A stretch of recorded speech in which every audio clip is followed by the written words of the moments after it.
মধ্যপ্রাচ্যে চলমান ইরান ও ইসরায়েলের সরাসরি সামরিক সংঘাত আজ ষষ্ঠ দিনে গড়িয়েছে। যুক্তরাষ্ট্র এবং ইসরায়েলের বিরুদ্ধে ইরানের এই যুদ্ধ দেশটির জনগণের কাছে কেবল সামরিক লড়াই নয়, বরং অস্তিত্ব রক্ষায় সংগ্রাম হিসাবে প্রতিভাত হচ্ছে। বিশেষ করে ইরানের সর্বোচ্চ নেতা আয়াতুল্লাহ আলী খামেনির মৃত্যুকে কেন্দ্র করে দেশটিতে এক ধরনের ধর্মীয় এবং মানসিক প্রতিরোধ চেতনা তৈরি হয়েছে, যা অনেকের কাছে কারবালার যুদ্ধের প্রতীকী স্মৃতিকে পুনর্জাগরিত করেছে।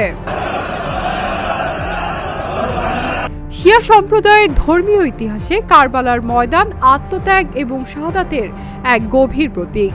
সেই ঐতিহাসিক চেতনার সঙ্গে খামেনির মৃত্যুকে অনেক ইরানি নাগরিক তুলনা করেছেন। ফলে যুদ্ধটির রাজনৈতিক সীমা ছাড়িয়ে ধর্মীয় এবং আদর্শিক গুরুত্ব বহন করছে বলে বিশ্লেষকদের ধারণা। এই প্রেক্ষাপটে ইরানিদের মধ্যে শক্ত প্রতিরোধ স্পৃহা লক্ষ্য করা যাচ্ছে, যেখানে যুদ্ধকে তারা নিজেদের অস্তিত্বের লড়াই হিসাবে দেখছে।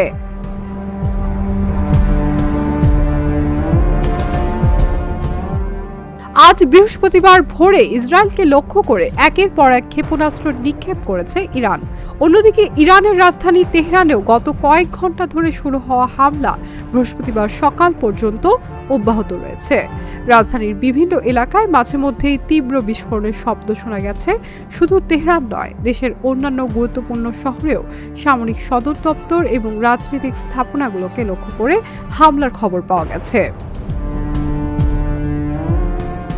ইরানের স্বাস্থ্য মন্ত্রণালয়ের সর্বশেষ তথ্য অনুযায়ী যুক্তরাষ্ট্র এবং ইসরায়েলের চলমান হামলায় এখন পর্যন্ত নিহতের সংখ্যা 1000 ছাড়িয়েছে এবং আহত হয়েছেন 6000-এরও বেশি মানুষ।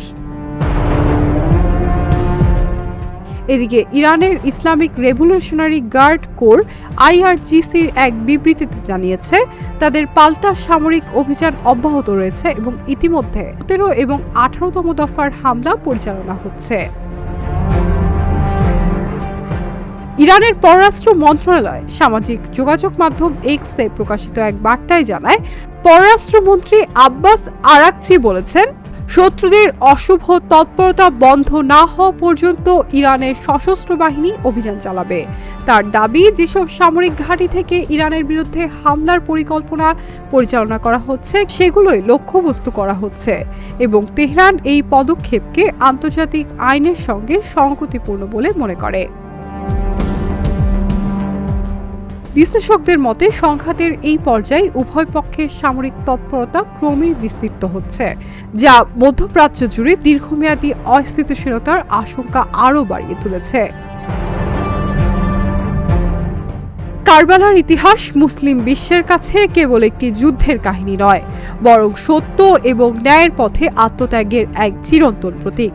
বর্তমান সংঘাতে বহু ইরানির কাছে এই যুদ্ধ সেই স্মৃতিরই প্রতিধ্বনি হয়ে উঠেছে, যেখানে পরাজয় বা বিজয়ের চেয়েও গুরুত্বপূর্ণ হয়ে দাঁড়িয়েছে বিশ্বাস, মর্যাদা এবং আত্মত্যাগের আদর্শ। যুদ্ধের নির্মম বাস্তবতায় প্রাণহানি এবং ধ্বংসযজ্ঞ যতই বাড়ুক, ধর্মীয় অনুভূতি এবং শাহাদাতের চেতনা অনেকের কাছে প্রতিরোধকে নতুন অর্থ দিচ্ছে। তবে শেষ পর্যন্ত মানবতার প্রত্যাশা একটাই, রক্তপাতের অবসান ঘটুক এবং শান্তি এবং ন্যায় বিচারের পথে ফিরে আসুক সমগ্র অঞ্চল। Shiny Alam Chowdhury, Dhaka journal.